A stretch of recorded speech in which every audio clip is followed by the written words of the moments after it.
Okay, Lord.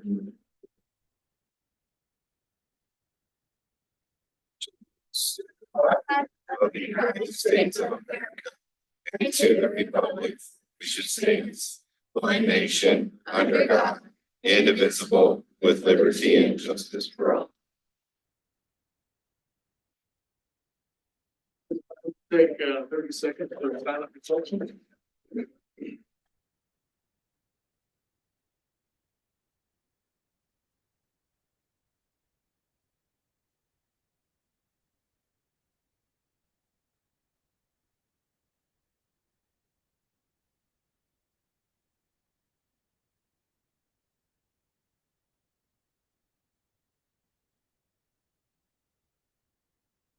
Thank you.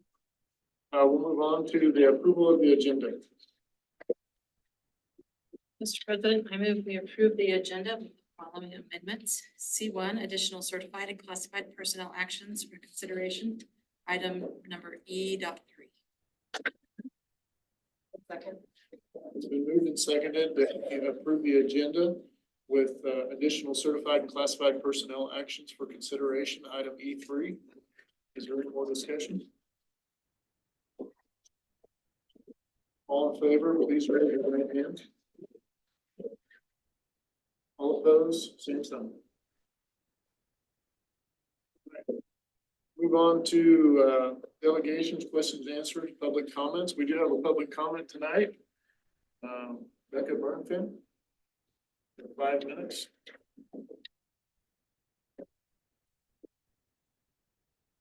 Hello, my name is Becca Burnfin. Although I was here a month ago presenting, I think that with students and scholarships from the Kansas Educator Association for civic engagement, I feel like it's appropriate to reintroduce myself.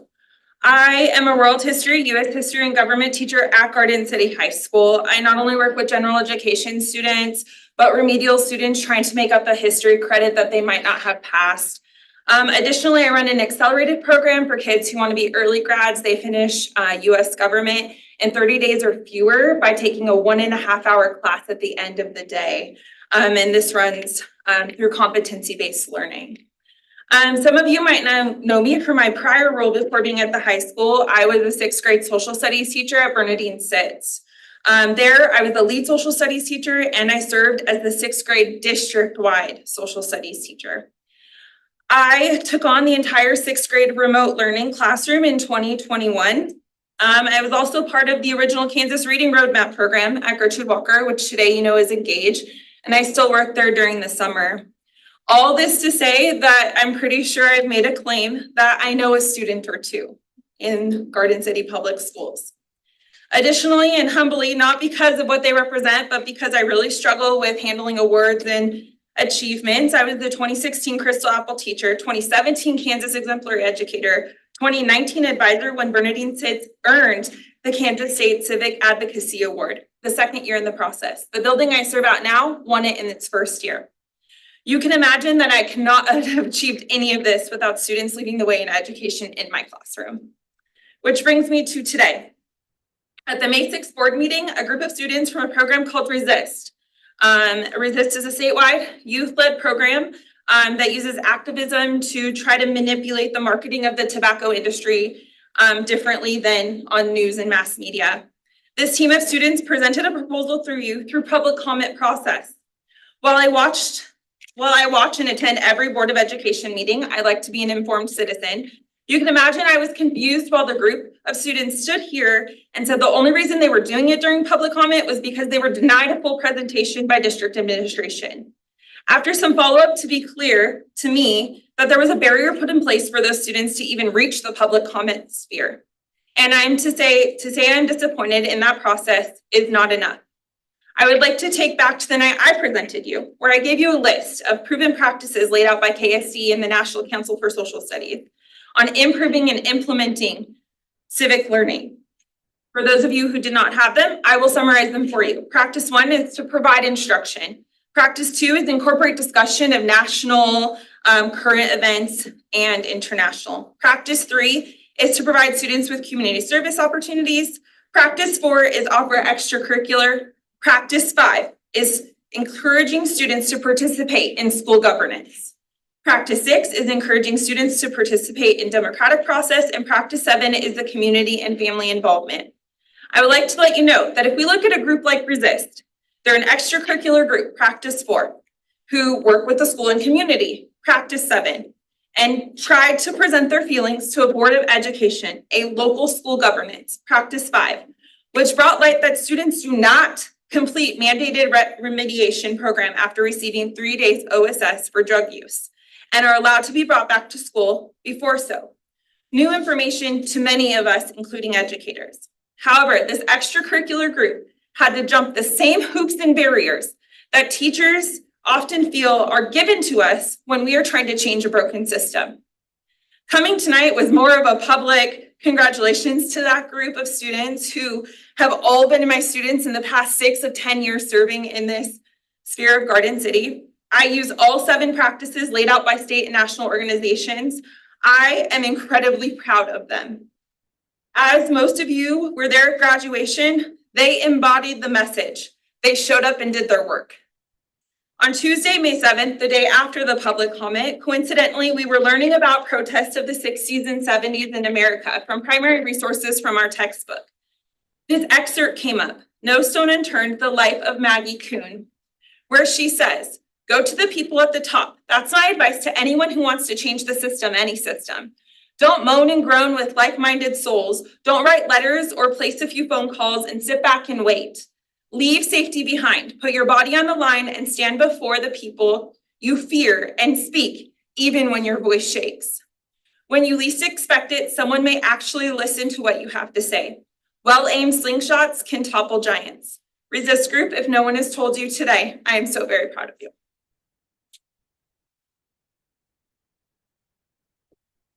Thank you, Becca.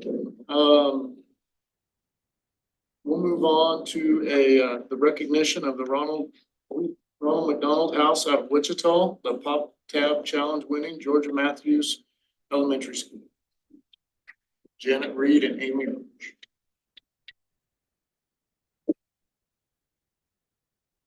Good evening. According to this trophy, this is the 9th year you as a board have supported a contest. Roger and I have been taking tabs to Wichita anywhere from 15 to 20 years, according to the people at Ronald McDonald House in Wichita. In 2023, Ronald McDonald House in Wichita provided 5,943 free night stays for families and kids. And a lot of that, it doesn't sound maybe as important, but about a week's worth came from Garden City. That's big. That is big because the majority of the people who stay at Ronald McDonald House in Wichita are from our area. They are not from Wichita. They are from Garden City, Ulysses, Syracuse, Satana, Sublette, Holcomb, Deerfield, Lincoln. They're from around here. Each year, they sponsor a statewide pull tab program, not the ones from the cat food, not the ones from the soup cans, because they are not aluminum. That's been rather interesting. The activity helps, and I took this from their website, not only helps save the earth, but also helps to raise much needed awareness about how one individual's contribution can make a substantial difference for a family. Collecting tabs is fun, and I ask board members, please encourage the administrators at the various schools and within this district. The number of participants has gone down through the years. I don't know why, because it's a real easy check off for principals. Ask Melinda Stewart. It's real easy when you have your end of the year report and it says community involvement. Yep. That's all they have to do. And this year's winning school, Georgia Matthews, collected about 1/3 of a pound per kid. Let's take that times 6,000 people. What a difference that could make. And wouldn't it be nice instead of 5,943 that it was way over 6,000? These are our kids. These are our families. They also have on their website some wish lists of things, and it's always interesting to me to see what they have on their wish list. Things I hadn't even considered, because their priority needs right now are things such as feminine hygiene products, paper towels, fresh fruit, bottled juices, things that can help various members of the family. As I told Melinda's there at the doorway, I felt like get smart because I looked at her and I said, Melinda, your school, they came in second this year, missed it by that much. Georgia Matthews had 0.30 pounds per kid. Her school had 0.28 pounds per kid. That's how close the competition was. So I'm really proud of them. Florence Wilson had 0.119. Charles Stone's 0.1026. Gertrude Walker 0.09. And Plymell, this isn't the entire list, but 0.07. And again, take even Plymell and multiply that by 6,000 people. And it can be done. It's very easy, very easy. We have never charged the district for us to go to Wichita. I had family members saying when we took them on Friday, this past Friday, you guys got to eat someplace great. And yes, we did. We got to eat at Brahms, one of our favorite places because we don't have a Brahms. So it was great. If my building reps are here tonight, I'd like for them to stand and be recognized. It's Katrina from Alta Brown, Judy from Eda Sharman and Jenny Wilson. I'm going to really miss Judy. I know our district will too. Florence Wilson is Krista, Georgia Matthews, Dee and Shannon, Gertrude Walker, Ann, Plymell, Maria. Maria, by the way, had a son who stayed in Kansas City for some medical reasons, and Maria stayed at one of the Kansas City Ronald McDonald houses. So she really pushes it down there. VO, both Tracy and Ronnie at Bernadine Sitz. Kelly Jenkins was my helper this year, and the one I really can't do without. My husband, my best friend, Roger from Charles Stone's. And you guys are going to really miss him, but I'm gonna love being with him even more since he's retiring. Amy, back in October, I think it was, I went to pick up some tabs at GCB Bank and she goes, if you get to a point you're ready to give this up, let me know. And I called it a God wink. Because 2 weeks before, I had told Roger, this is it. This is it. So Amy will be taking this over. People can continue to take the tabs to GCB Bank. Amy will get all the information and she'll make it her own. And this is just powerful. It is just powerful, the difference you can make in the life of a family. Very, very much so. So I'll be honest, I've never met the principal from Georgia Matthews, and I don't know if he's here. He's not here, so Roy, would you be the surrogate? I think he person? defaults to the second place. I think it should. I can take it, Janet. I'll take it. Okay, come on up, Josh Guyman.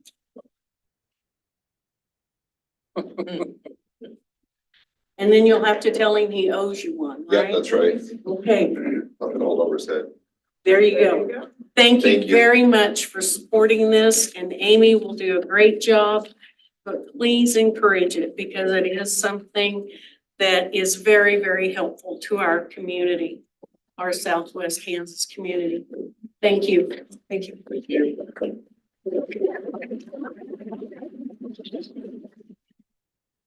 We'll have a building presentation now by Jenny Wilson Elementary School, Melinda Stewart.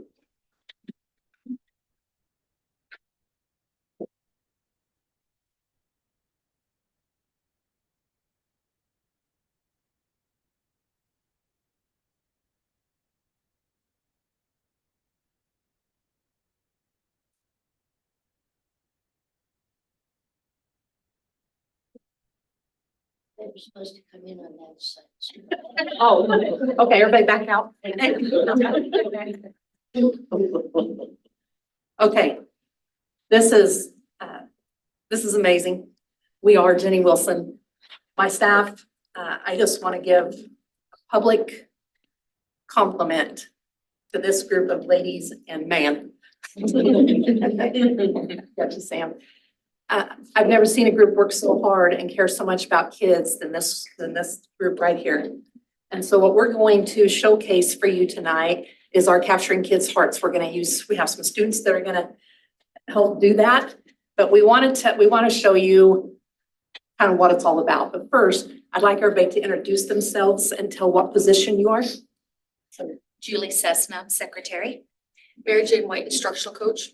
Kayla Kendrick, second grade. Natalie Conradi, second grade. Kim Parton, nurse. Kim Curran, fourth grade reading. Kayla Henningsen, fourth grade math. Grace Doherty, first grade. Judy Jennings, physical education.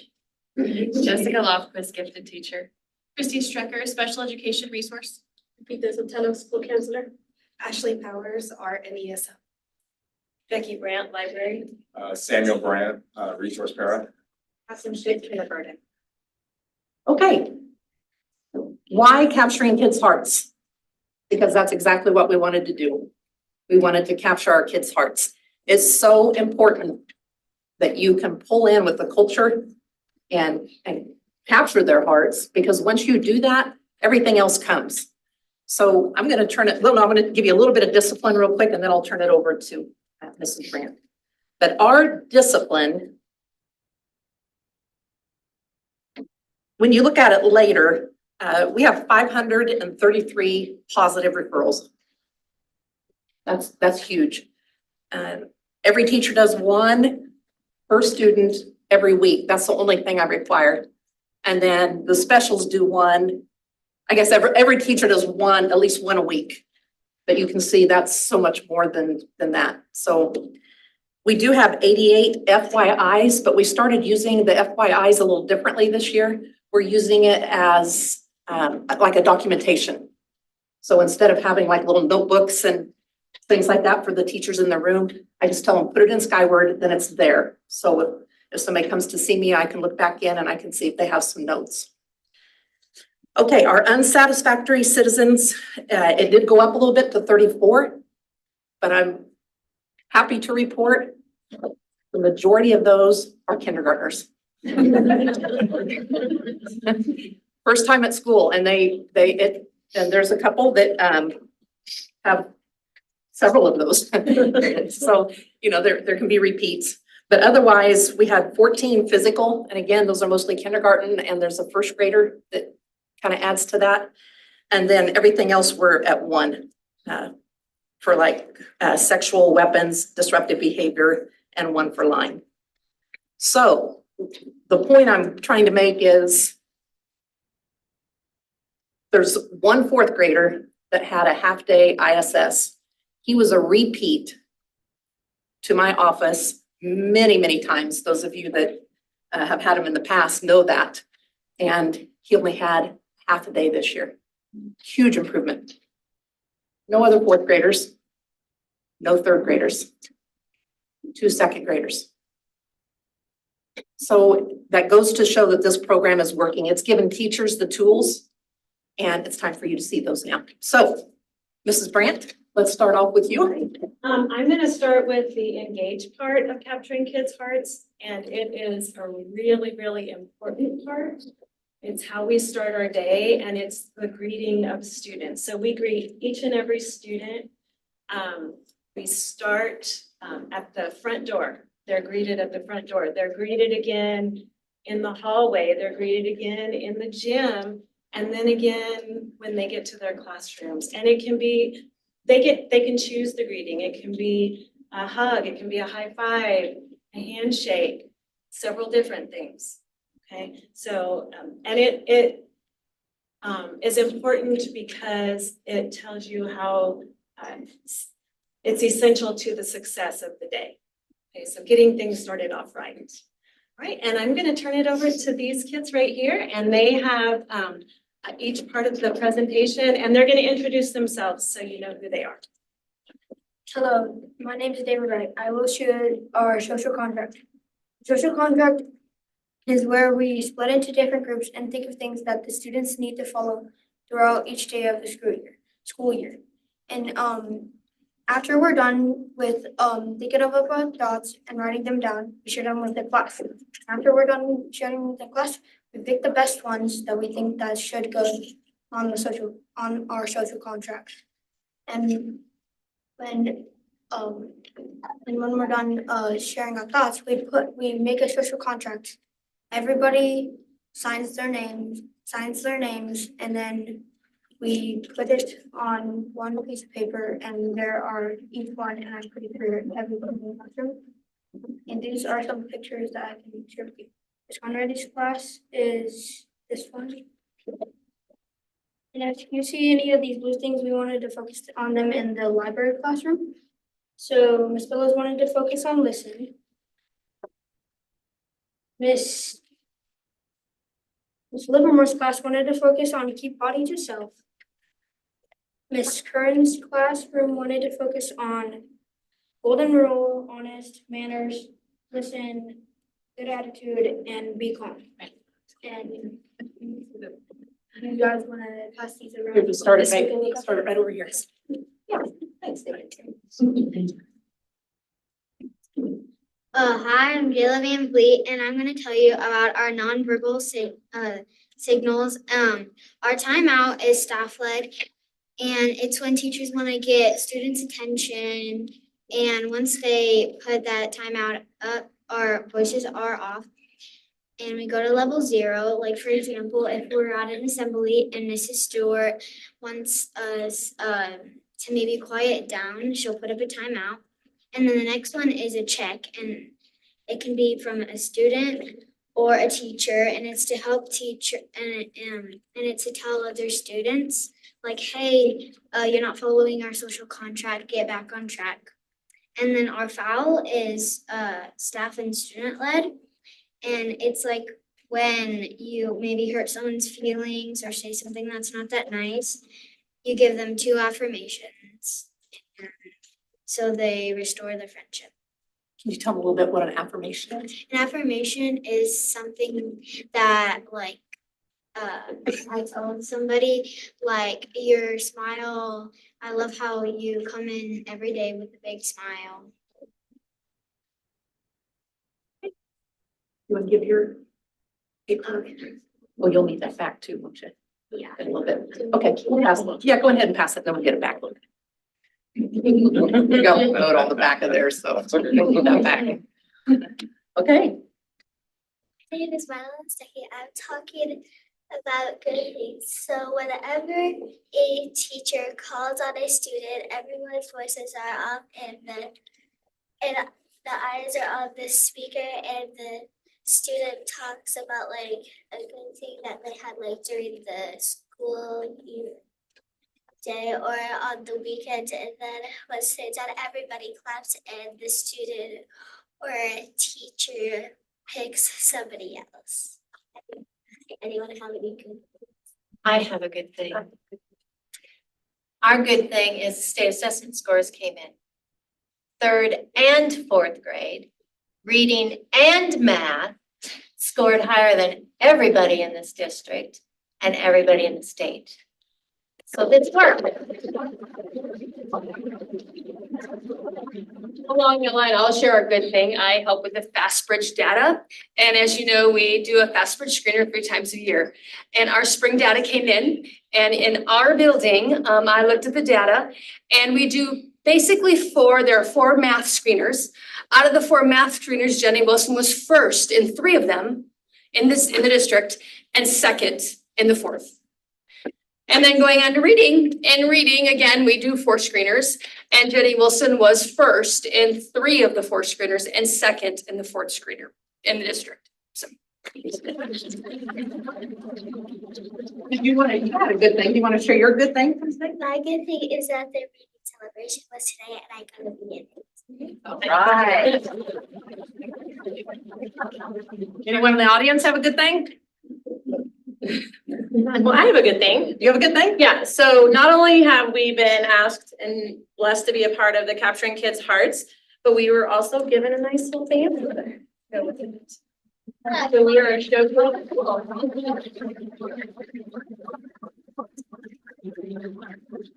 We were notified a few weeks ago that we were nominated for a national showcase school. There's so many across the whole nation, they will announce that. And they look at our parent surveys, our teacher surveys, my survey, student surveys. And there's different things. There's a lady that comes out and does a visit with us, and she walks through and watches all the teachers in action and the kids in action. And we now have student leaders. The teachers start and then we turn it over to the kids. So the kids are the leaders now. And she said, I've got to be honest, I haven't seen parent surveys come back like this from anyone. So our parents are involved in it, and definitely a good thing.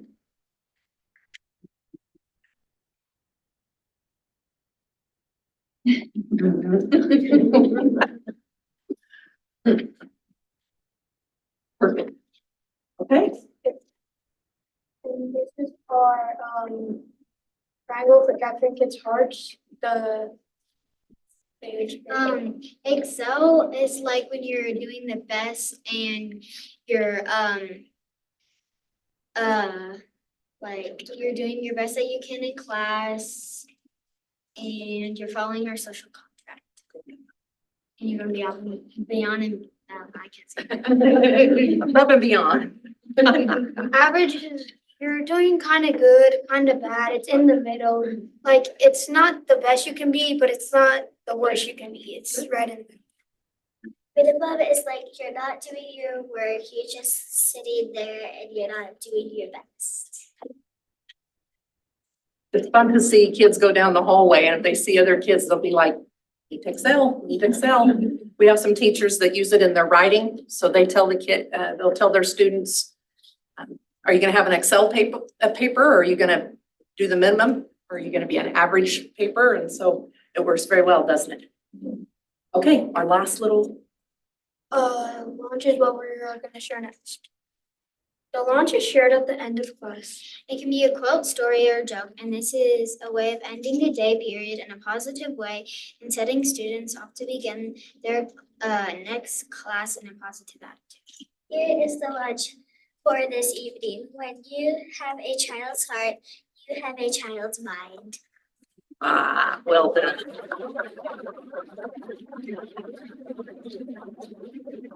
So we want you all to celebrate and our success, and we have gotten all of you a Capturing Kids Heart shirt with the National Showcase seal on the back and our launch for this evening from Flip Flippin'. If you have a child's heart, you have a child's mind. Okay, you guys have questions for us? I have a question. So you kind of showcased Capturing Kids' Heart this evening a little bit. It seems like you've been having good success with that. How many years have you been doing Capturing Kids' Heart? Second year. Good. Thank you. Yeah. Other questions? That was easy. Okay. You know what? You can go right through there and okay, we'll give somebody a. Oh, you're going around the Good job. Good job. Nice job. Thank you. Thank you. Thank you.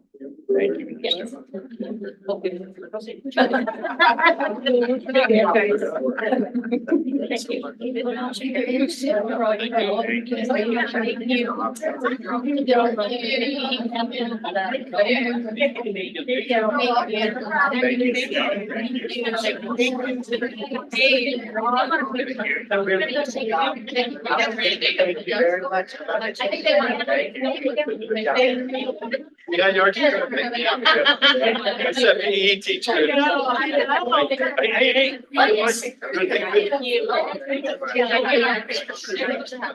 You always play. Picture. Right. Adults will be right behind you. Think you want to do here? In the picture, you don't have to look. I think they want us over here. They want to take that. Bring our stuff. Do we have, do we want to have this? Can we just? Roy says we don't have. Okay. We gotta lay on the floor with it. We don't have to have it, do we? Oh, it's just a lot. It's very tall. I mean, come visit the school. Okay. We'll be there. It's nice. Here, there you go. So no, get over here. Is that like, I don't know each other? Thank you. She's always talking about you. Get over here. Here comes Lisa. Okay. Here's Udo. Ready? 1, 2, 3. 1 more. 1, 2, 3. All right. Thank you. Roy. Thank you, guys. Thank you.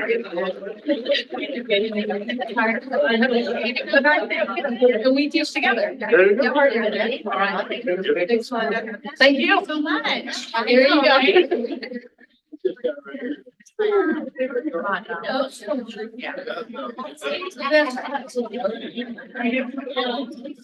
Yeah, that a girl. Thank you for all you do. Thank you. Thank you. Appreciate it. Thanks. Yeah.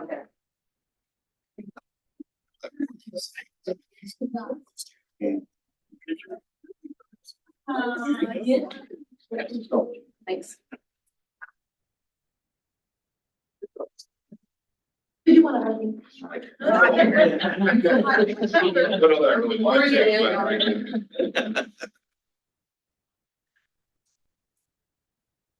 All right, we'll move on to the consent agenda. Make a motion to adopt an agenda. And second that. It's been moved and seconded that we adopt the consent agenda as presented. Is there any discussion? All in favor, please raise your right hand. All opposed, same sign. All right, we'll move on to board reports. Engage After School Program with Jamie Schwer, Engage After School Program Coordinator.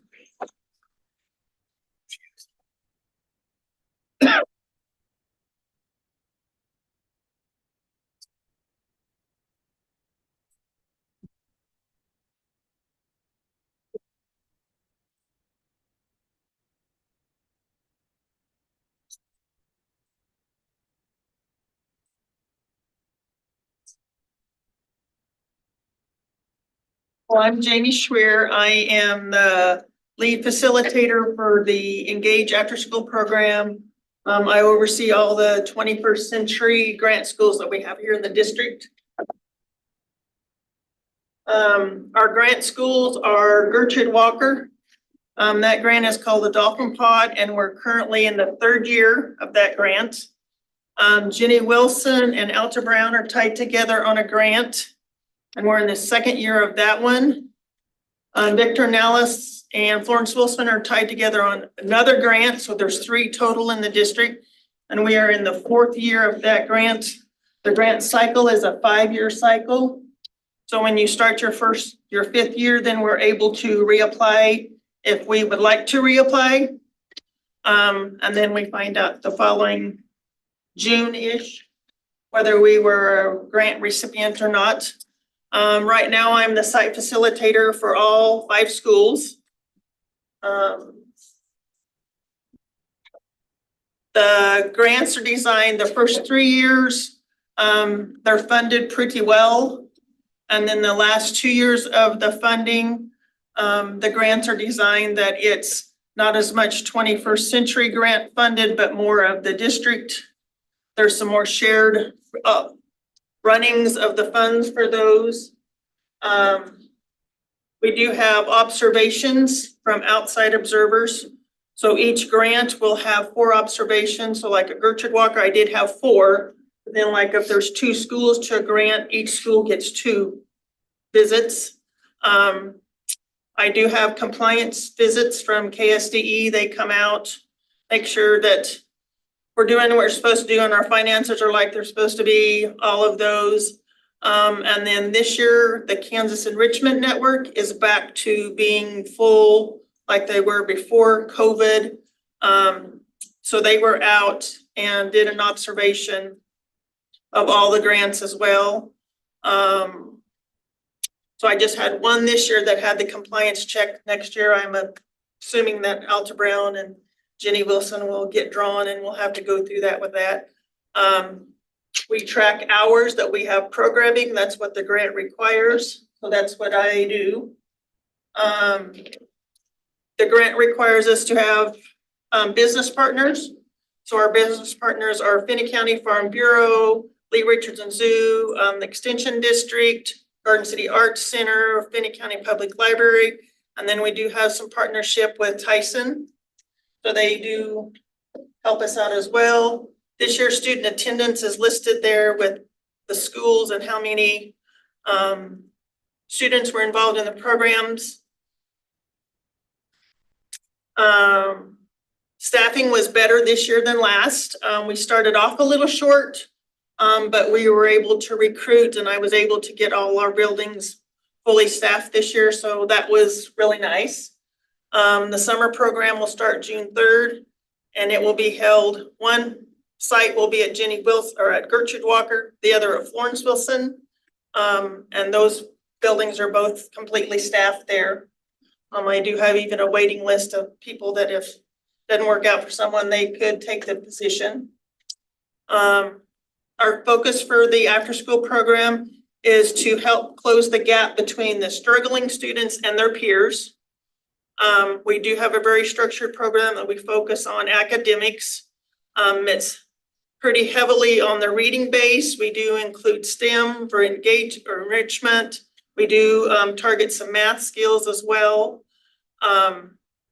KSDE did inform me that we're the only 21st century grant recipient in the state of Kansas that has an education focus.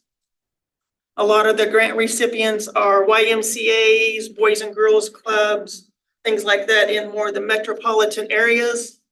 And then the ones that aren't are more of like to have a walking club, cooking club, those kinds of things, but none of them are as concentrated with academics.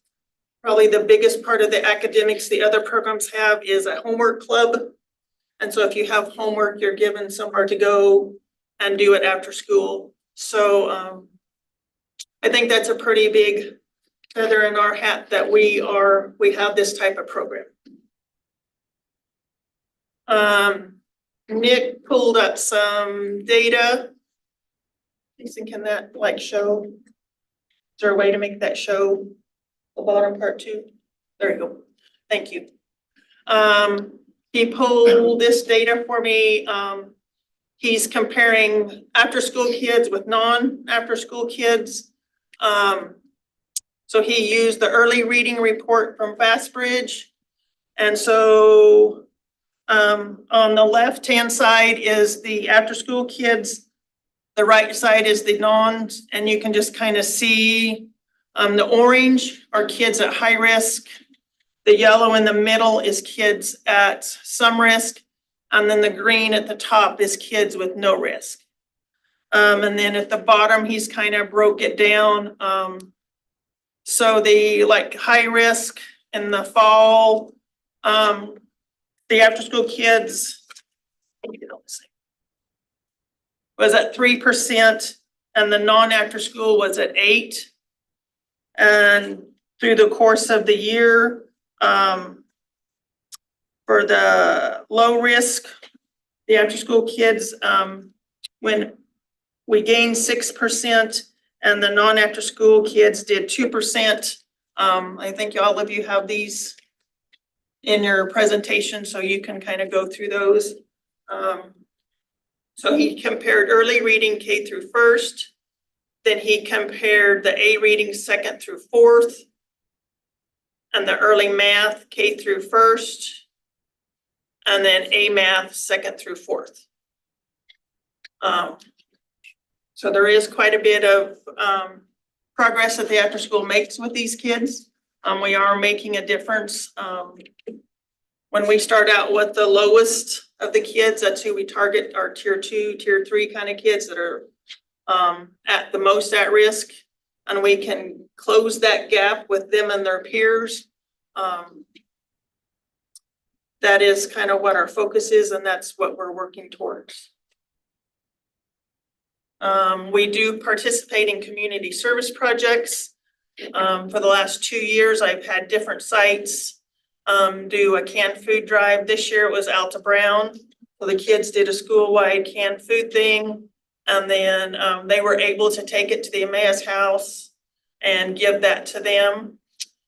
We do bell ringing. I ring for 2 hours at one site with Alta Brown and Jenny Wilson.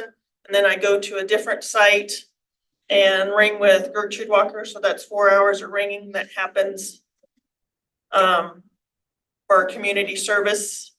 And then these are just some of the different things that we do with the kids. The kids here all have had perfect attendance for that month. So they're recipients of a book, some of our STEM activities. We have family nights that we work with families and such. That one there is at Gertrude Walker. This was Alta Brown. This is some of the different ways we do some learning. It doesn't look like their traditional classroom setting, but we have a lot of fun and we learn at the same time. I have great staff, as you can see here, and we'll introduce them in just a second. And so they're very heavily involved in all the different things we do. I have collaboration time for them that I get them all together so they can share ideas, work with each other. Our community partners, we've got the zoo, the extension. I think that's the end of it. I'm going to turn it over to these tutors here, let them introduce themselves, what their role is, what you do during the day, what you do after school, and then they can be your question and answer guys. My name's Kim Parton and I'm at Jenny Wilson. I'm the school nurse there during the day and I'm the vocab teacher and the head tutor afterwards. And I love it. I love it. I'm Nicole Russo. I'm an Alta Brown and I'm the kindergarten teacher during the day and then head tutor and phonics for after school. I'm Marieli Rico, first grade Alta Brown, phonics after school program. I'm David Darter. I'm at Victor Nellis. I'm the PE teacher during the day. In the evening, I do STEM and I'm the head teacher. And I'm Matt Horney. I'm the principal at Jenny Barker in the daytime, and then I'm Office of Learning Support for the after school program. Very impressed with what Jamie and her team has done this year. Put a lot of time and effort, make a huge difference in our community. I'm Ludmila Dabao. I teach biology in the high school in the morning and STEM in Jenny Wilson in the afternoon. Amanda Johnson. I teach fourth grade ELA during the day, Gertrude Walker, and then I do the math groups. So a lot of these tutors, like Ms. DeBajo, she comes from the high school to Jenny Wilson. I have a lot of those that are tutoring in an elementary, but they're not in their home school. So, Kim, tell them a little bit what you do with your vocabulary kids. Okay. Well, first off, the reason why I'm interested in this is because I see a lot of the struggling learners in my office during the day because they get to where they need a brain break or they just want to get out of the classroom. So and my heart goes out to them because that runs in my family too. I have a family member who really struggled in school and he had severe dyslexia. And so I studied up on that and tutored and helped with that. And so I don't like seeing these kids struggle. So I want to kind of empower them and give them confidence in creative ways. So, and in the after school program, we work with vocab. So I find a really fun book and the librarian helps me a lot to find those books. And then we'll pick out 5 to 10 vocab words out of there. I'll find a picture of the vocab word and then we'll match it with the word and the definition card. And so the kids are learning, they love learning on Mondays because they're learning the new words. And then when we get to reading the book, they raise their hand when they hear the word, they get very excited. And as a matter of fact, if I see them through the week and they hear the word, they're like, Miss Kim, I heard the word, you know, and they'll tell me the vocab words. So I know that they're learning these words. It's very exciting. But we find the vocab words within the book and then they're listening for the words. And then we play games the last day to where they're trying to find the words and match everything. It's fun. Fun way of learning. All right, so Aurelia and I do phonics and we focus on certain skills that the students are struggling in or they haven't passed on their QPSs, is how we group them. So we try to make it fun and engaging and switch it up a lot so they enjoy learning. And it's something different from the school day, so. Add to that. Yeah. Diagraphs, that's my thing. Especially in Spanish, we don't use TH, SH. So I have a little story to share with my own student. I have one student, ESL. So she's been with me the whole year, but she's just there. She wasn't able to speak yet, she was on the mute ESL stage. But within the program, working with her, the 30 minutes, one-on-one, I have 3 to 5 students, and she's the one that will go every day. Within that time, we built that relationship that in the classroom is just teaching and learning. And the one-on-one, it had helped so tremendously. So I am grateful for that program for my students, more than one-on-one, even though they're mine students the whole day, but the 30 minutes, it helps so much. Yeah. Well, it was pretty exciting because Aurelie popped into my office one day and she was doing this big fancy dance thing. And she says, we know diagrams. And she was so excited because it was a struggle. Yes. So the diagram is 2 letters that makes one sound. With the first kids, it took me about a week. With my second one, it was about 2 weeks. So I was so excited, and then, yeah, we were dancing that we knew what diagram is. Well, the 5 diagrams. Yeah. So I do STEM and we learn to fail. Because when we fail, we rethink, we rebuild, we remake, and we help each other. And we steal ideas from other people. Because I'm like, how did the kindergartners make that work? And the 4th graders go and watch and observe. And so those are the things that we try to do because it's a long day. And when they are in the nurse's office or they need a brain break, we make it fun for them. And so that's what I love about it. Mr. Bob. I do STEM. It's one of the classes that the kids look forward to in the afternoon because it's kind of fun what I do. Sometimes I use high school experiment and modify it so that it could work for kids for 1st, 2nd, and 3rd grader. Like we did the egg drop, the straw bridge, those fun activity, roller coaster making. So the kids, they really have they have a jump start of what STEM is all about, their creativity, and they're really critical thinkers. So they enjoy STEM activities. And then I do the math, so I have smaller groups. I think I ended up with 8 or 9 in my lowest group, and I start out with them just kind of seeing where they are. I give them kind of a placement test. Their least favorite thing that we do in that group is having to take a test, and then I can modify, know where I need to start with each group. And some of them have been low enough that we need to start number recognition. And then I have others who are pretty good with their multiplication, so we build on that in fractions. And then Jamie's always really good about finding new activities that we can do together that aren't just workbooks, worksheets. And then I don't have vocabularies, but the kids are always asking if we're having game day. So she's also got me a stack of math games that we can play that they enjoy their game day in math too. They all really love to get to the fractions part because they've learned when you're dealing with fractions, pizza can be involved. I usually request pizza on fraction. Pizza is a great fractions teacher. So, Mr. Horney, this is his 1st year working with me, so. Yeah, I have been learning a lot. This lady is a craft at the train. We should have another site supervisor, and we've had a couple opportunities this year, and she's more than stepped up, and instead of covering her original 3 bills, she steps up and does all 5. So I mean, she is a presence, and she is all over the place, and she loves to explain how the program works, and likes to think ahead of things as planned for the summer. So our summer camp will start June 3rd, go through June 20th. The camp that will be at Florence Wilson, currently I have 48 kids that will be attending that camp. The camp at Gertrude Walker has 99 kids that will be attending there.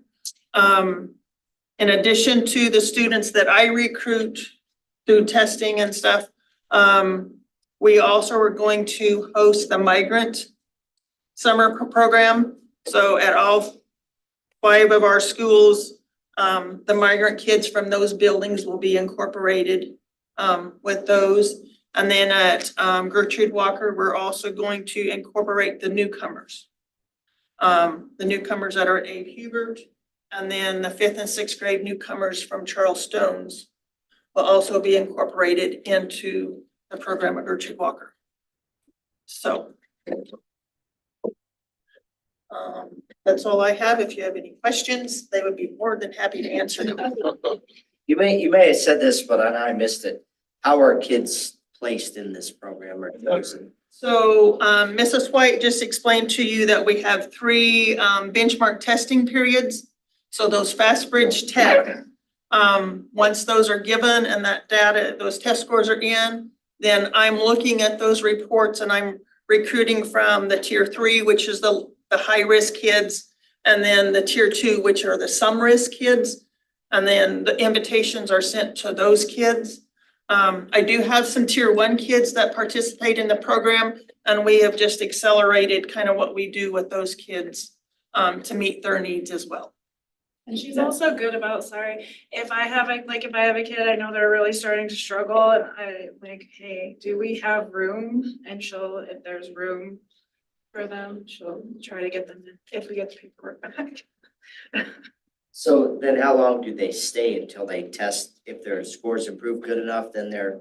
If their scores improve and the parents want to take them out, that's fine. Like our lower kids that are in the phonics group that these ladies have, we're giving them a QPS, which is a quick phonics screener on when they start. They're placed into whatever their need is. And then about every 5 weeks, that screener is given again. And so about every 6 weeks, we're changing our schedule to meet. If they've mastered it, move them on. Master it, move them on. Master it, move them on. Some kids will only move a couple times during the school year. Others may move 5 or 6 times to where they have mastery on their phonics. And now we're working on fluency. We're going to the next step that they need to close that gap.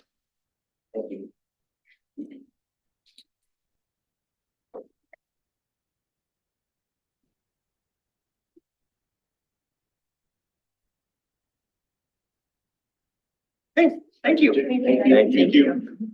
You guys.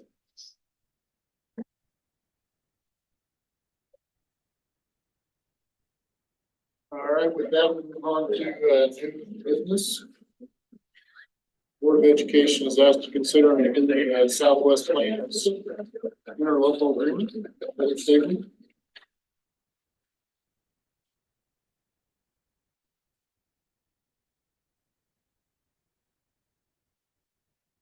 Good evening. I'm here as a representative from the Curriculum and Instruction Office, and we are asking that you consider the continuation of an interlocal agreement with Southwest Plains Regional Service Center.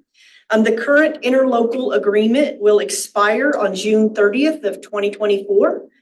If you choose to approve the next one, it will begin July 1st of 24 and extend through June 30th of 2029. So it's a 5-year commitment to working with Southwest Plains. In the memo, listed several of the services that we receive from our partnership with Southwest Plains. Among them are collaboration efforts.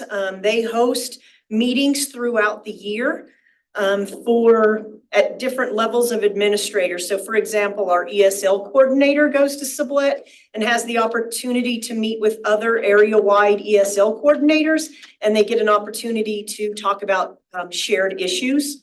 We also have superintendents that attend. We have CTE coordinators, technology directors. So just gives that support when we only have one person in the district that does a job to share some collaboration and shared thinking on how to solve some of those common issues. In addition, we do get professional development from them. For example, Dr. Gayla Lofink was in the district to work with Garfield multiple times this year on topics such as purposeful play. We had Jen Stetler here to work with our paraprofessionals on learning about literacy in the classroom, help build them up a little bit. We also have had Jen Stetler here to work with our administrators on the KISA cycles and Kansas Star reporting, which are some mandatory requirements to meet state and federal regulations. But they provide a wide variety of supports to us. So this interlocal agreement keeps us connected to them to continue to have access to what they have to offer. Do you have any questions for me?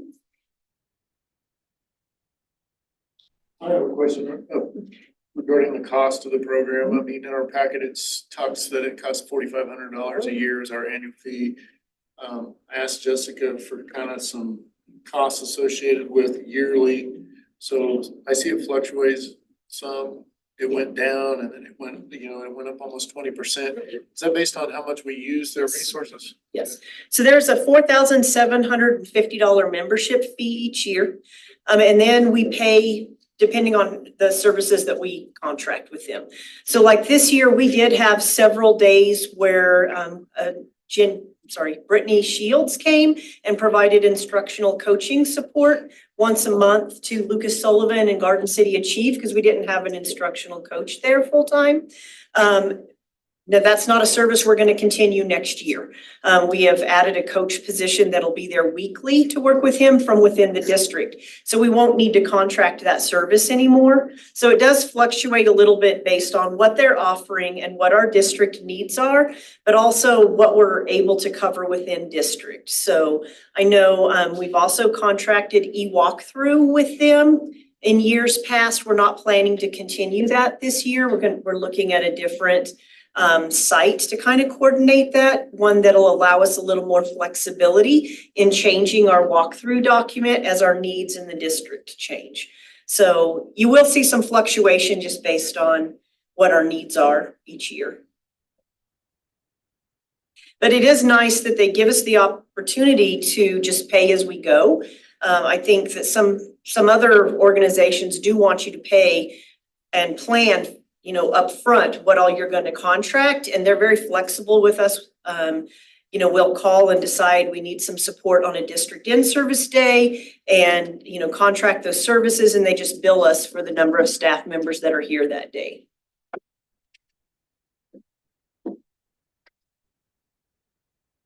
Has legal looked at this contract? Yes. Yes.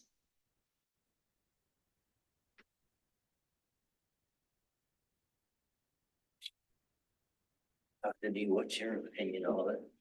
Well, it's actually very good. We have a lot of opportunities for the praxis tests and so forth, getting the teachers ready to pass the tests. As Heather alluded to, Superintendent's Council, I go monthly, and that is actually good because when you're the only person in the district that does your role, you do want to have some PLCs, professional learning community with other superintendents, but Dr. Rock and Josh, HR gets to go. Jessica has not gone yet, but I'm sure she goes at different times. She hasn't gone with me, but she goes at different times on the budget side. So it's good, and we definitely get a lot of benefit from it. So. Yeah, we have them coming the week after school is out to do praxis prep for our ESOL endorsement, but also for our teachers that are trying to finish up their elementary license exams and middle school licensing exams. So they do provide a lot of supports to helping our teachers get fully certified and expand their knowledge base.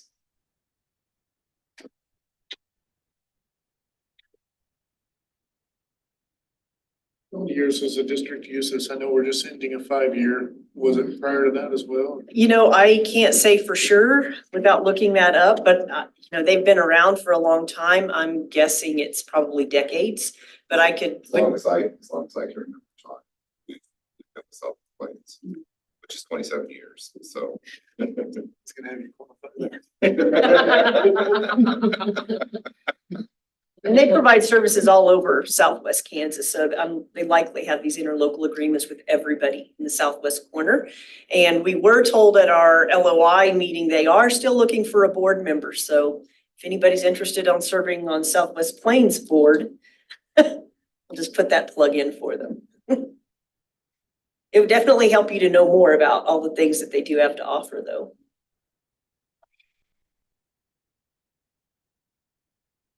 Mr. President, I move to approve that USD-457 continues being a member of Southwest Regional Plain Service Center for the 5-year term as mentioned. Been moved and seconded that we continue with Southwest Plains. Is there any discussion? Any more discussion? All in favor, please raise your right hand. All opposed, same sign. Thank you, Heather. Thank you. All right, we'll move on to G2. The Board of Education is asked to consider and approve the following curriculum council items. Dr. Brock. Susa is over the curriculum council, so she's going to speak to the ones that were approved.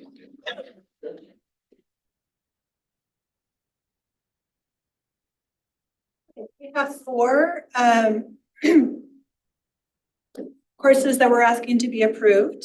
2 of them to be approved, I guess I should clarify that. 2 of them to be approved, 2 of them are classes that we already have. We're just wanting to add them into the junior high.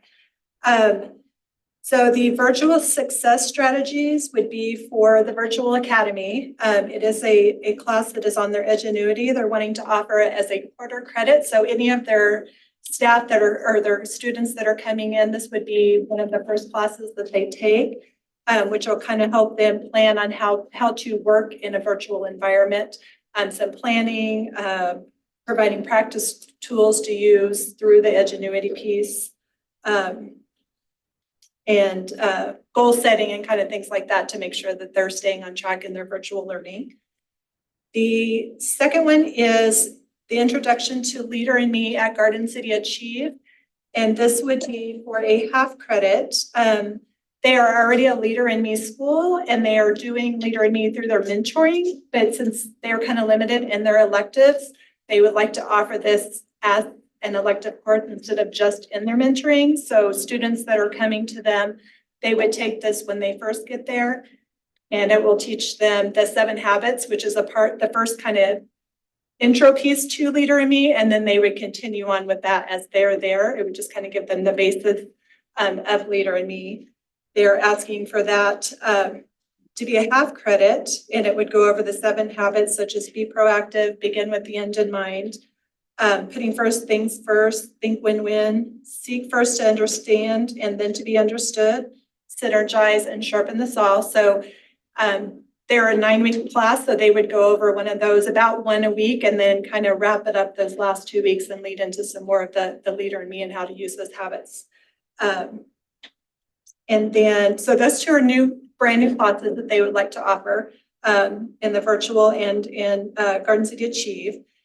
And then computing systems and computer graphics are courses that we already have in the high school, but we can now offer them in the middle school. So we would like to offer that in the middle school. It is a pathway. So if they started in middle school, then when they get to high school, they could go on and continue with that pathway. They wouldn't have to redo it. They would just go ahead and continue on. So we already have those 2 at the high school. We're just wanting to offer them at the middle school. So any questions about any of those?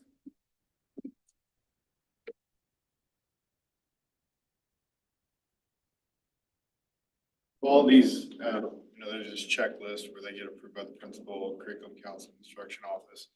And at least what's in the packet, they're not all signed by those different tiers. Have they all gone through all of those levels of approval? All of them have, and I believe Jennifer has the whole packet with all of the signatures. It's just missing the signature from the board. Should they be approved? They have been approved by all those tiers already? Yes. All 4 of these have? They all went through curriculum council. The principal had to sign it before that, and then we signed off from our office as well. Okay. Stuff offered, I know it's a program in other elementary schools. Is that offered at the high school as credit or anything? The high school currently is not a part of Leader in Me. It is something that they could look at. I know some of the junior highs and that are looking at it. It is it's actually a pre-K-12 option. So it is something that they could look at.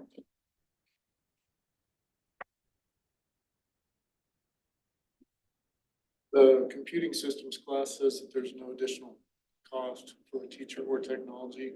Is that the same for the computer graphics course or? Yes, it would be a teacher that they have on site that would be teaching it, so yes.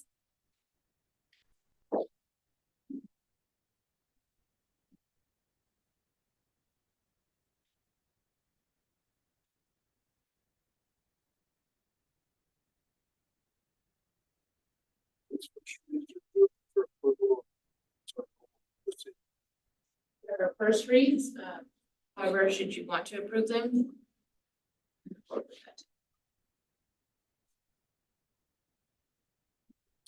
Questions for Susan?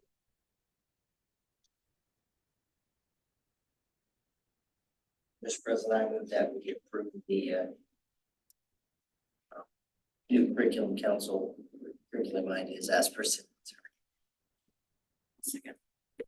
Been moved and seconded that we approve the curriculum council's items that are included in our packet. Is there any more discussion? All in favor, please raise your right hand. All opposed, same sign. Great, thank you. Thank you, Suzette. We'll move on to item G3. The Board of Education is asked to consider and approve a TNTP gradual release quote.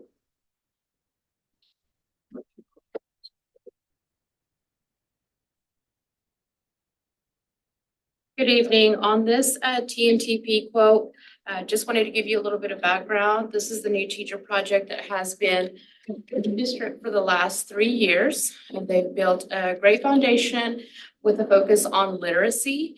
So we have been able to have them with the district for the last 3 years with the use of some ESSER funds. But with the funds coming to an end, we cannot sustain their services anymore. So we, as a curriculum and instruction department, would like to take over where they have left us and just pick up the ball and continue the services from our department. So we're excited to do that. So we have worked on a gradual release plan that would take us from June through November, with TNTP kind of working behind the scenes and the curriculum department being in front and taking the lead with the work that they have created for us.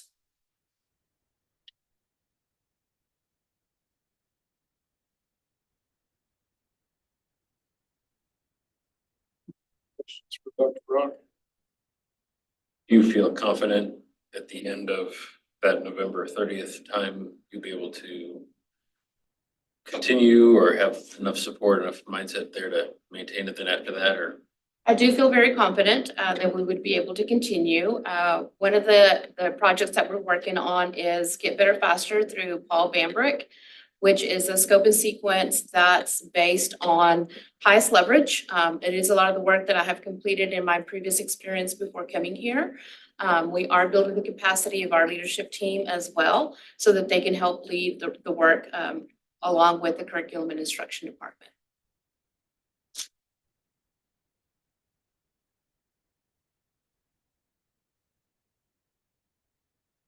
Budgeted on, we have funds for. Yeah, so initially it was out of PD, and I think there's some ESSER funds that will be available that we can use on it as well.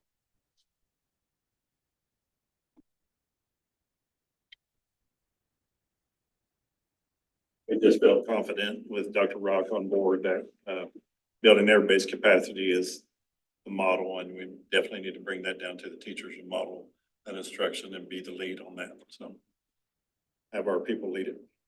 On the focus of literacy with TNTP, we will focus on all areas. So we're excited to take that on, and the Get Better Faster scope and sequence would address veteran teachers, new teachers, anyone that's in the classroom. We would be able to help support as we grow the leadership lens of our instructional leaders, of our principals, and our instructional coaches. So they would be involved in continued training through the district so that we can continue to roll this out across all buildings. Down the road, you feel the need to go back and get additional help, resources for TNTP? Is that something that you can always go back to later for, without having to kind of sign back up for a full program again? Is there an option on that? Yes, so we would be able to go back to them and ask for an additional contract for any additional services. They've built some great relationships in the building. They're in the district. They're trusted, across our buildings as well. So they've just built a great foundation for the curriculum and instruction team to pick up and continue the work has been laid out.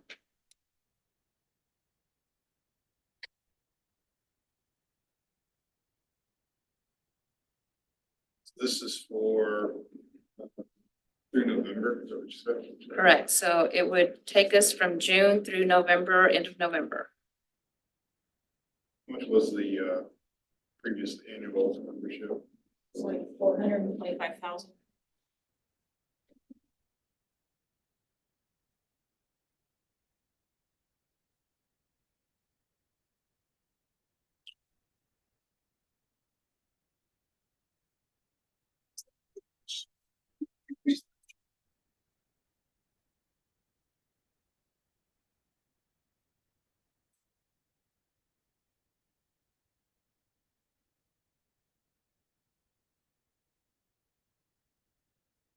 Is this a first read? This is a first read as well. So if you don't want to move on that one, we can wait until the next meeting.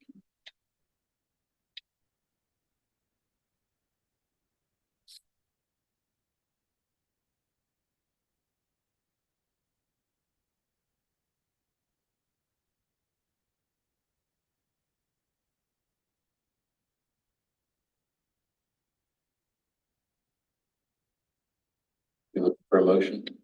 We're either looking for a motion or, as if the board wants to, bring this back on the consent agenda next. Have to ask questions or think about it, bring it back on the consent. Either way, whatever the We've board. been using it well enough. I'll make the motion. We'll go ahead and approve it as presented. I'll second. Been moved and seconded that we approve the TNTP graduate release quote as presented. Is there any more discussion? All in favor, please raise your right hand. All opposed, same sign. Move on to item G4. The Board of Education is asked to consider and approve a memoranda of understanding between Garden City Public Schools, USD-457 and Spark Wheel. Mr. President, I'm gonna leave for the record, so. Thank you. I'd like to continue the partnership with Sparkwell, which was formerly Community in Schools, for this upcoming school year for 24-25. It is a memorandum of understanding for 2 years. They have been in the district for the last 11 years.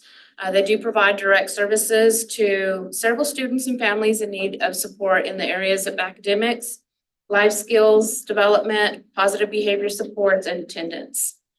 They also facilitate our annual Future Now Finance event that brings in community members to engage with students as they explore careers in personal finance. I did have a little bit of communication with Sparkwell because I needed to understand where the finances were coming from. So they do, the memorandum or the services that they provide is at a total cost of $105,000. They do have DCF funds that help fund some of the services and additional Garden City area private funding. They also provide the $90,000. So the cost of the district is $15,000 a year for a total of $30,000 for the 2 years. And it would be agreement, like I said, for 2 years. So for 24-25 and 25-26. I do have Whitney Lindenberger here tonight to answer any questions, as most of these services do happen at the high school.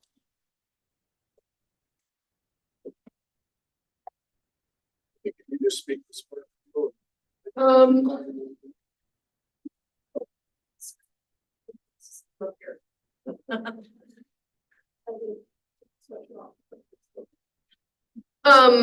Sabrina does a really good job. She's housed up in our library, and she's quiet as a mouse and we don't see her a lot, but I can be a testament to the fact that I know I have a group of ESL kids that rely heavily on her. She academically, like they had a save your grade lunch day where they bought pizza, I think, and the kids could go up there towards the end of the semester and work on their grades. I've got a pack of kids that, whenever they can, when she's there, she will send passes and she just helps them with whatever they need. So it might be academic support, it might be figuring out what they need in the community. Like I said, she's kind of quiet as a mouse. We don't always know what she's doing, but I know she's there and we appreciate what she does for our kids, so.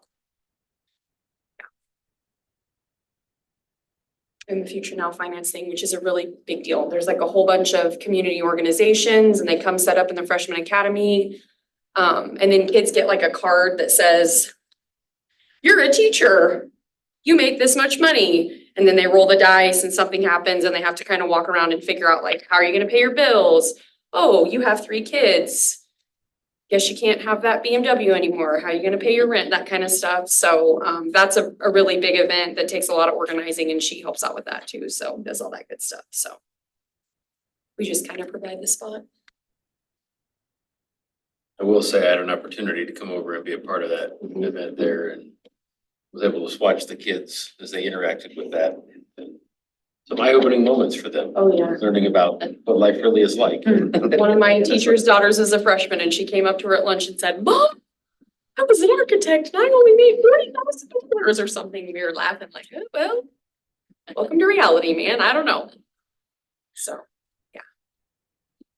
I might mention too that I reached out to Mr. Norby today and he said that we've used this program for over a decade and it's been really good. Helps a lot of kids.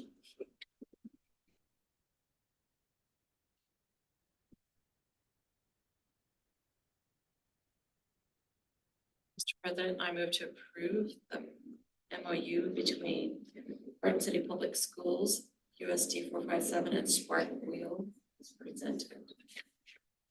I'll second that. It's been moved and seconded to approve the MOU between Garden City Public Schools, USD-457 and Spark Wheel Incorporated. There's some more discussion.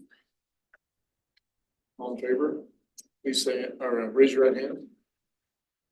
All opposed, same sign. Thank you. And we're staying with Dr. On. We'll move on to G5. The Board of Education is asked to consider and approve a quote from Zillow for the period of July 1, 2024 to June 30, 2025 in the amount of $12,635.70.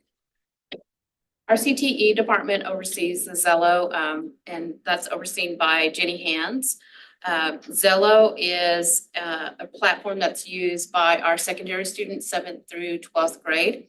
And it helps inform the individualized plan of study, the IPS. This is a platform that helps the career guidance for the students so that they can set up their IPS that they track from middle school all the way up through high school. We did make some adjustments to the quote, so our numbers were a little high. We did get about $800 taken off the original quote. And this platform used to be the Career Cruising, so it's been used in the past, it just changed names.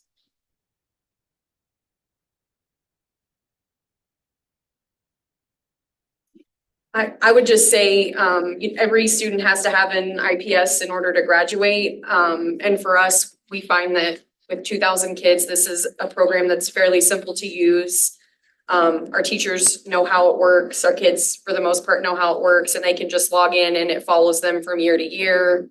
It is individualized. Like she said, they get to go in and kind of explore their interests and their strengths and then what careers they're interested in. And then where can they go to school to get prepared for that career? So it's with 2,000 kids in a high school, like I don't know how we would meet that requirement without losing our mind if we didn't have Zello. So, and it's really cool. Mindy Green, our career counselor, has been able to go in and kind of build some individualized lessons and things. So like when we're doing stuff in mentoring, she can put it into a lesson in Zello. I'm sure there are things we could utilize that we haven't quite got there yet, but we're learning every year how to make it a little bit better, so.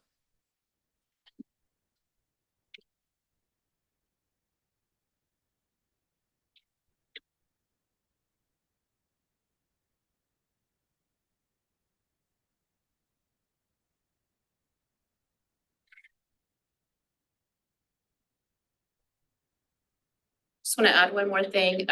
In the past, we have not had the training because the counselors are very comfortable with using the platform. But we will have a couple of new counselors at the middle school level. So we did feel we needed to add the professional training on there.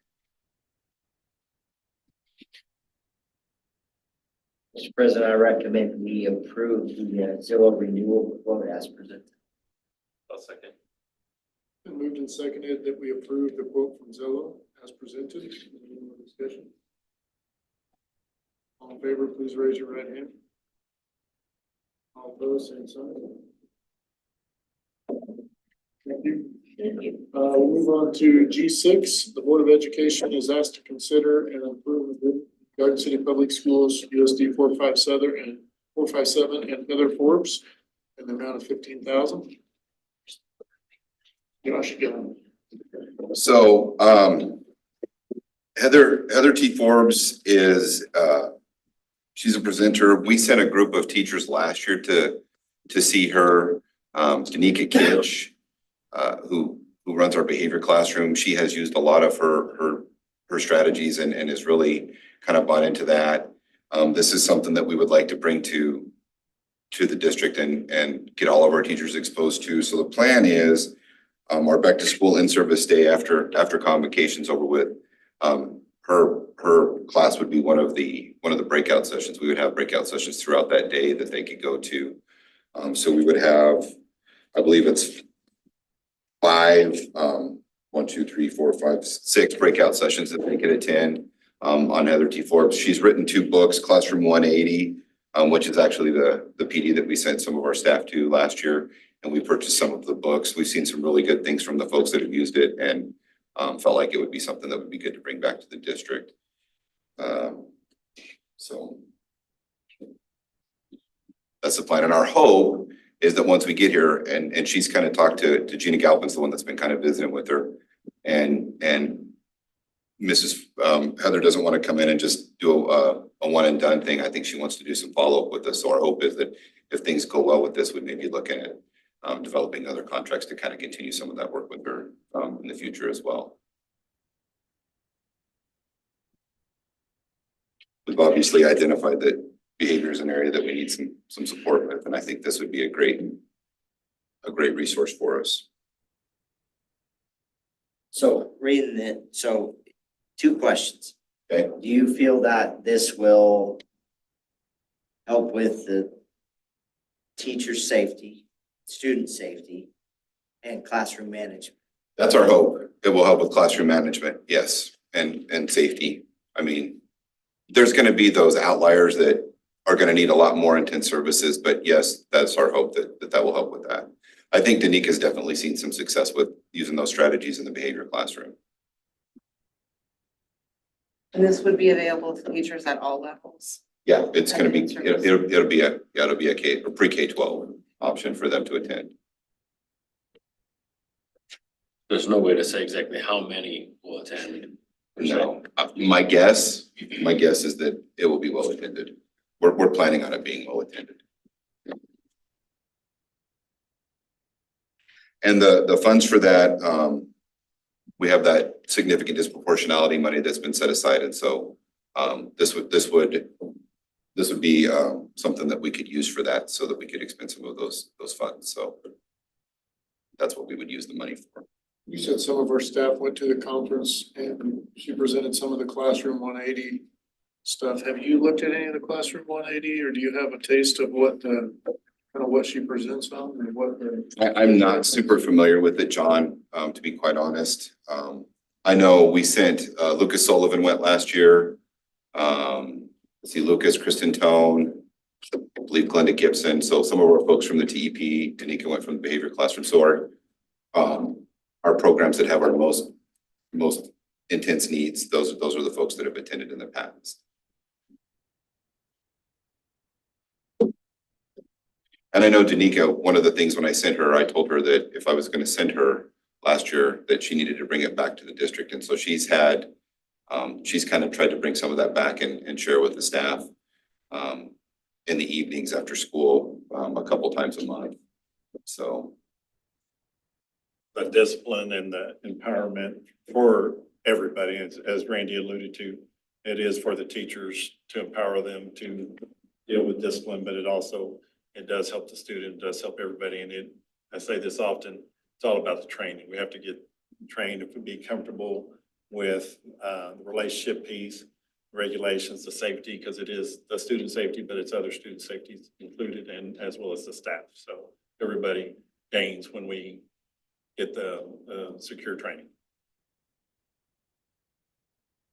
Dr. Dominguez, are you familiar with any of the material? Have you looked at the Classroom 180 or? Yeah, yes, sir. So I'm not pitching programs, but ABA is the one that I'm trained in, and this is the, I would say, a Ford or a Chevy. It's just a different model, and it is for high need students. It is for sometimes students that have behavior issues that you need to address, and it's very specific. The specificity of some of the units that we have and some students we have, Classroom Room 180 is that, and it does provide that. So it's good. It's strong. It's a strong program.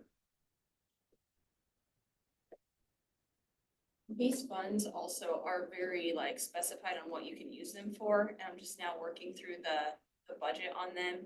And we're still trying to spend fiscal year 23 funds on this, so I don't know if that matters, but I can only spend the funds on one staff member currently, and the rest is coming from like trainings and like materials and stuff like that. But yeah, we currently have, for this current year, we were awarded 283,000, not really awarded, like that's the minimum that we have to spend. And when you can only use one staff member and the rest is coming out, like we're looking for things like this to spend it on.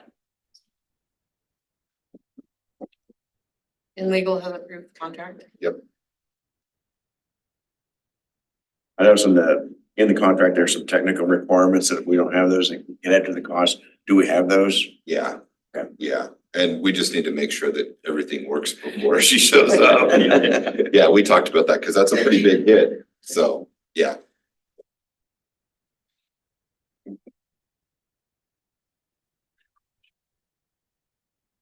Make a motion, we approve the agreement that's presented with Heather T. Forbes. Amount of $15,000. I'll second that. It's been moved and seconded that we approve the agreement between Garden City Public Schools and Heather T. Forbes in the amount of 15,000. Is there any more discussion? All in favor, please raise your right hand. All opposed, same sign. All right. Thank you, Josh. We'll move on to a flooring update and discussion. Josh Connor. So, very similar to the discussion that we had at the last board meeting with the flooring at Plymouth. One of the things that happened when Colleen left is I took over supervision of Shane, and I did not realize that this project was out there too. So after the board meeting, I contacted him and told him kind of the plan moving forward with that flooring. And he asked me about Gertrude Walker, and I said I didn't know anything about Gertrude Walker. So we just need to have that same conversation with Gertrude Walker and get some direction from the board on what you would like to do. So it's already been approved to replace the flooring in the gym at Gertrude Walker. Talking to Shane, we can move that project up to Florence Wilson, and it would be pretty much a wash with the cost. So he doesn't expect any extra funding.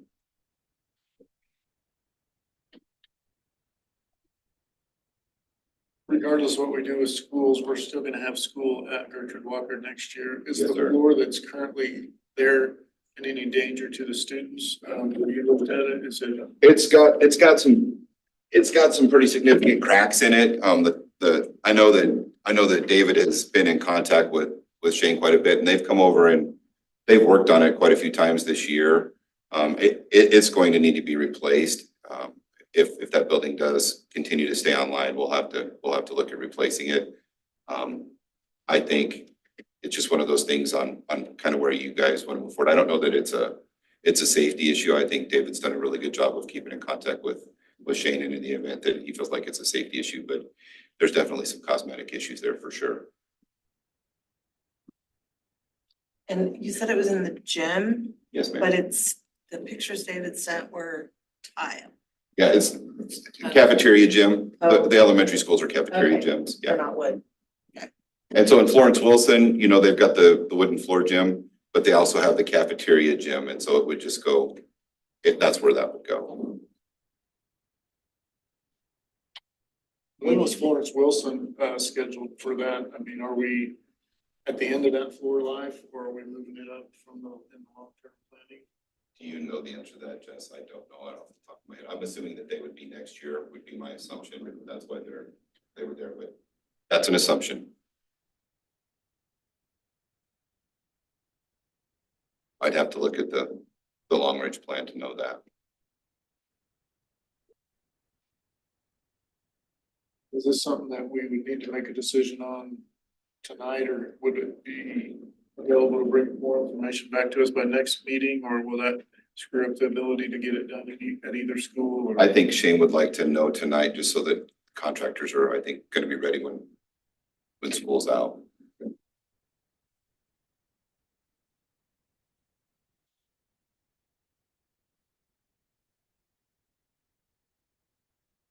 Any more questions? Josh? We have an amount on this.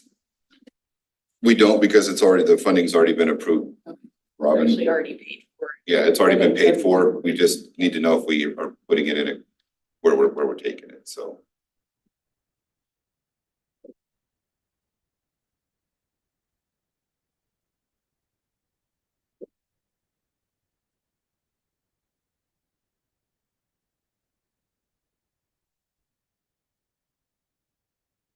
Yes, we would need a motion. Just my thoughts on it. I think we would, for me personally, I think I would continue with this kind of the same thought process that we had done with Plymouth. Just in the fact that we don't know yet exactly what we're gonna do with buildings, whether we're gonna keep them all, or we're gonna take them offline, but we do know that Florence Wilson is gonna stay online. So that's just what board members have.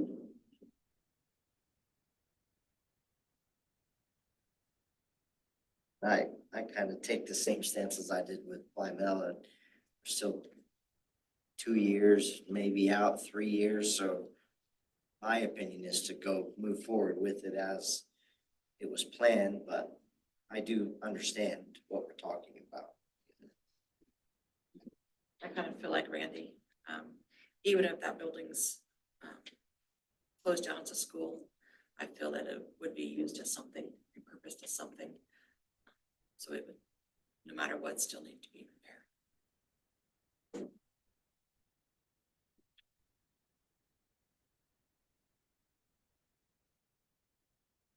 Comments or which will need a motion?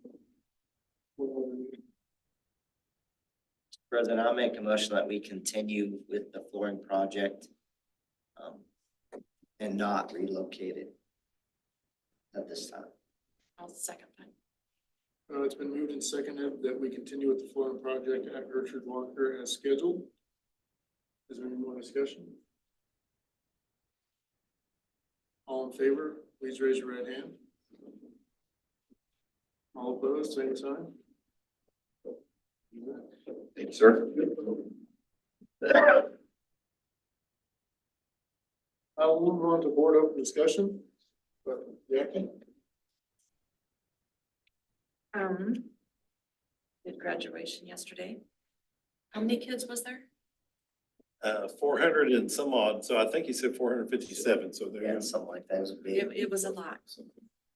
I missed Garden City Chiefs Saturday morning, but I heard it was really well. Really good as well.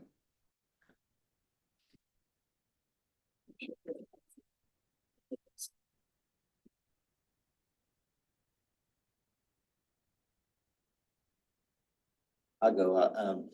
I had to enjoy graduation. I went to Achieve this year. I missed it last year, so I was excited to go. I really enjoyed it. It was fun. The energy was great in the building. The high schools was great too. Sunday it was awesome. Really appreciated the Ronald McDonald House, the tab thing. I have an idea. I think I know where they can get a lot of tabs. I was thinking the same thing. This summer, so I'm going to be in touch with Miss Birch and find out what they want to do there, so that'll be good.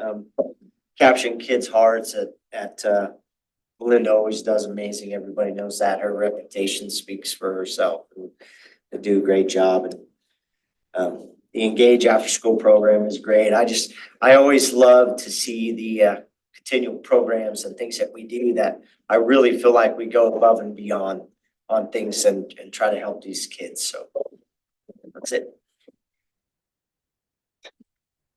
I echo what Dave said about the programs. It's exciting to see the good things that we do, and I think we need to do a better job of making sure that not just the people in this room know about the good things that we have going on, but the taxpayers that are helping fund us so they can see where their tax money is going and that it is doing good things. Attended the Hall of Fame dinner, and it was great to see the local and then the guy from out of town, which found out, like, I know the family he stayed with. I didn't know the people that were there that night, but my son works with one of the people. And they had the list of 70-something people that have been inducted into the Hall of Fame, and I personally knew like 33 of them. And I was like, wow, that's super impressive. So I guess I know a lot of famous people. Been a busy month with meetings for us, and I know you guys have been more busy than we have, so we appreciate the hard work you're putting in as we're wrapping up this. I definitely agree with everything and echo what everything's been said. Just a big congratulations to all the staff and all the families finishing out the school year here. I know it takes a lot. Like the finish line's in sight, then we begin a new race. What comes next? So very excited to see them and all the kids that are working hard, the staff that are still hanging in there and doing well with that. Appreciate all them. Do appreciate the Resist program. My daughter is a part of that high school, and so appreciate that program brought up there during open comments.